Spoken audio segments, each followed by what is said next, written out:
Bonjour à tous.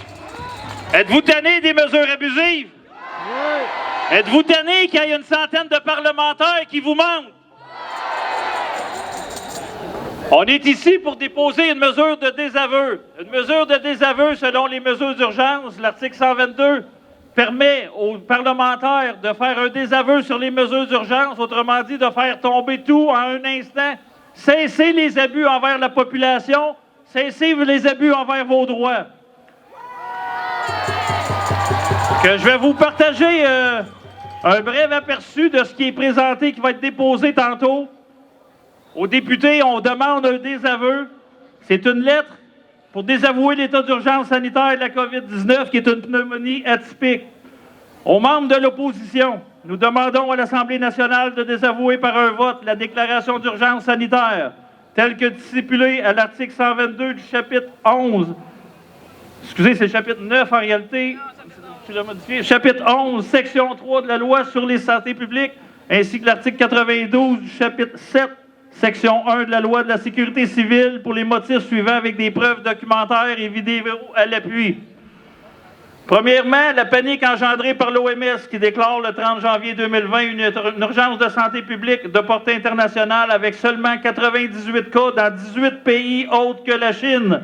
Cette dernière, qui en date du 22 janvier 2020, compte un peu plus de 4500 cas et une centaine de décès qu'on a déposés en pièce numéro 1.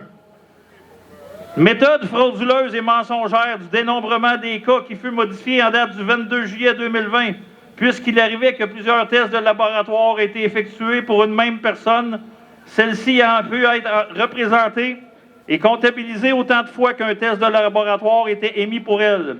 Cela pouvait mener à une surestimation du nombre de personnes testées de la COVID-19 et du nombre de cas confirmés. De plus, M. Legault mentionne que pour mieux suivre en temps réel le nombre de cas, ils ont choisi d'inclure les cas qu'ils appellent probables dans le nombre de personnes infectées et c'est déposé en pièce P2 avec une preuve de clé USB qui est sur une preuve vidéo sur clé USB. L'incohérence dans les discours du Dr Horacio Arruda concernant l'efficacité du port du masque ou plutôt les risques qu'il relate à le porter et les décisions sanitaires qui sont prises à l'encontre de ceux-ci. L'obligation du port du masque. La déclaration du Dr Arruda que le port du masque ne peut être rendu obligatoire en raison de son efficacité et qui sera trop facilement contestable juridiquement, mais le rend tout de même obligatoire. Méthode de calcul frauduleuse et mensongère des décès du COVID-19 puisqu'elle l'est entre autres par association. L'utilisation de la peur injustifiée et mensongère des médias, entre autres, lors d'un journal télévisé relatant la situation du Texas qui utilisait des mannequins plutôt que des êtres humains sur des civières. L'utilisation hypocrite du nombre de cas totaux par les médias. M. Legault et Dr Arruda, afin de maintenir la peur, puisqu'ils savent très bien que la donnée qu'il devait être mentionnée à la population qui reflète le cas réel de la situation et ne justifie en aucun temps les mesures sanitaires, c'est les cas actifs. Puisque le premier est la somme des cas actifs des personnes rétablies et des décès, le taux de guérison est de 88 % des cas confirmés en date du 3 septembre 2020. Il y a eu 62 933 cas, 55 615 rétablis, 5 767 décès avec un taux de 0,02 du nombre actif de cas actifs. Il y a eu la fermeture de tous les commerces non essentiels, sauf les grosses multinationales telles que Rona, Canadian Tire, Walmart, Dollarama et Costco qui sont demeurés ouverts avec 10 013 cas totaux. N'aurait-il pas été justifié et cohérent étant donné la situation que tous les petits commerces, que ces grosses compagnies multinationales aient également été fermés afin de protéger la population et leurs employés? La mise en danger de la population par l'impact d'un confinement. En réalité, c'est une séquestration qu'on a vécue. Injustifié par rapport aux chiffres. Au Québec, il y avait seulement 24 cas totaux en date du 13 mars, date à laquelle la CAQ a commencé le confinement progressif, fermer les écoles, les services de garde, les universités, suivi le 23 mars par la fermeture des commerces non essentiels qui a poussé les gens à craindre les hôpitaux au point de plus se présenter aux urgences pour des AVC ou des crises cardiaques. L'incohérence du Dr Horacio Arruda et de M. Legault sur la transmissibilité du virus par les personnes asymptomatiques qui justifie selon eux le port du masque. La CAQ qui siège au pouvoir de façon illégale. l'import-export de matériel et instruments de test COVID. Écoutez bien, on fournit en preuve que depuis 2017, avec les compagnies import-export, il y a déjà des ventes de tests de COVID depuis 2017. Ceux qui nous accusent de complotistes sont dans le champ. C'est eux, les complotistes.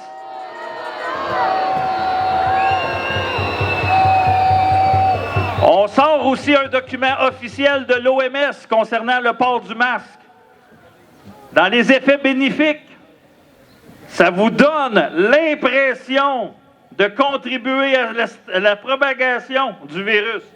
Ça ne le fait pas, ça fait juste vous donner l'impression. Il y a un risque potentiellement réduit d'exposition à des sujets infectés encore asymptomatiques. Stigmatisation potentiellement réduite des personnes portant un masque pour éviter d'infecter autrui. Quand on regarde les effets secondaires, risque potentiellement accru d'autocontamination dû au fait de manipuler un masque facial puis de se toucher les yeux avec des mains contaminées. L'autocontamination possible si un masque non médical humide ou sale n'est pas remplacé, favorisant ici la prolifération des micro-organismes. Des mal de tête, lésions cutanées, faciales, dermites irritatives, c'est tout. Vous pouvez aller vous-même les voir, c'est sur les documents de l'OMS. Il est temps que les parlementaires arrêtent de nous abuser et il y a des mesures qui vont être prises. On va déposer ça, ils ont 48 heures pour faire le désaveu, sans quoi les 125 parlementaires, les députés, vont être accusés aux criminels au même titre que Horacio Arruda et François Legault.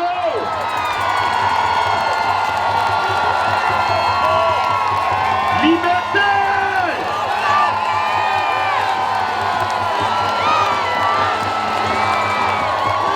Officiellement, on demande aux parlementaires un désaveu d'ici 48 heures. Sans quoi, les documents qu'on dépose aujourd'hui vont être remis à la Sûreté du Québec ce vendredi, parce que présentement, le dossier est à veille d'être transmis au DPCP. Sinon, ça s'en va en poursuite privée que je vais présenter, parce que les chefs d'accusation sont concrets.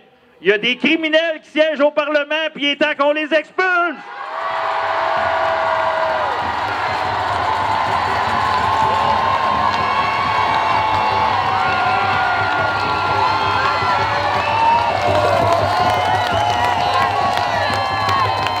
Maintenant, je vais vous présenter Annie. Annie, c'est celle qui a travaillé fort pour nous autres, parce que c'est elle qui m'a contacté une journée en me demandant s'il y avait moyen de faire quelque chose avec la loi sur les mesures d'urgence. Quand j'ai regardé ça, j'ai constaté qu'elle avait visé dans le mille. C'est la raison, c'est la façon la plus rapide de mettre un stop aux abus.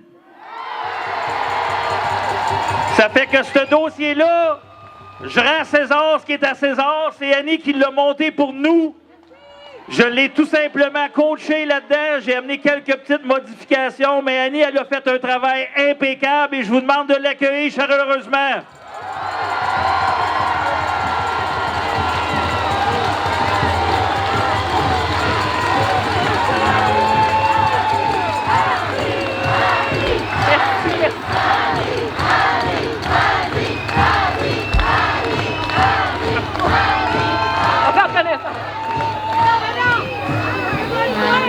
Bonsoir tout le monde! Vous allez bien?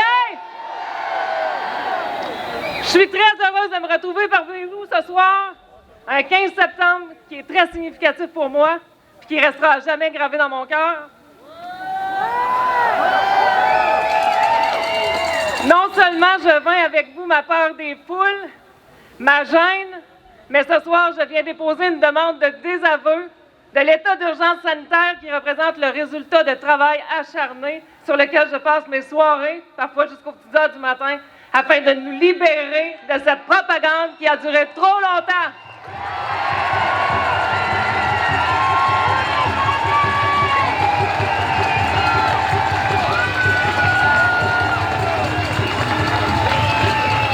En terminant, je tiens à implanter en chacun de vous une graine qui, j'espère, germera. Ne laissez plus personne vous traiter d'imbécile, d'innocent, de stupide, parce que si vous êtes ici ce soir, c'est bien la preuve que vous êtes intelligent.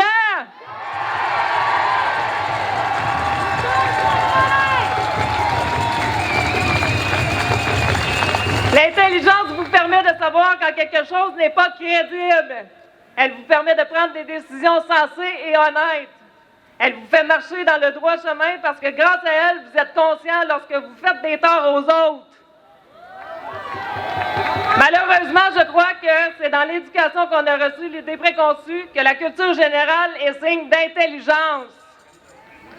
L'intelligence, ça vient du cœur et non de nos connaissances générales. Et les deux sont distincts les deux de l'autre. Et tu peux avoir une culture bien garnie et être dépourvu d'intelligence.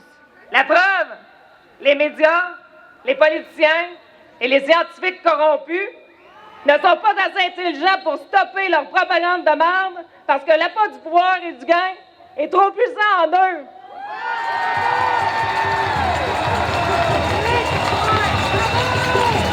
Ils ont beaucoup de culture, mais aucune intelligence parce que rien ne vient du cœur. Donc, à partir de maintenant, ne permettez plus à personne de vous dire que vous n'êtes pas intelligent. Aimons-nous les uns les autres comme on veut que les autres nous aiment. Bonne soirée. Je nous aime. Merci.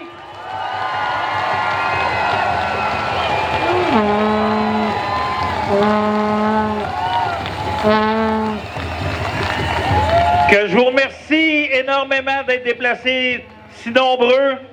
C'est ça, un Québec uni. Vous êtes beaux. Merci, puis c'est le temps qu'on dépose parce que le timer il commence. Ils vont avoir 48 heures à partir de demain matin pour devenir honnêtes. Sans quoi on les expulse. Il y a des policiers ici qui servent l'Assemblée nationale. Ils font leur travail. Mais c'est eux aussi, ils sont parents probablement. Ils ont des familles. Mais on espère qu'ils se réveillent et qu'ils procèdent aux arrestations le temps venu. Bonne soirée.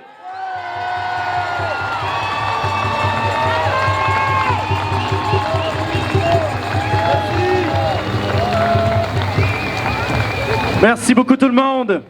Alors maintenant, on va procéder à la procédure qui n'est pas seulement symbolique, mais qui aura un gros poids et dont les 48 prochaines heures vont être très décisives pour notre avenir à tous et pour le revenir à eux là-dedans.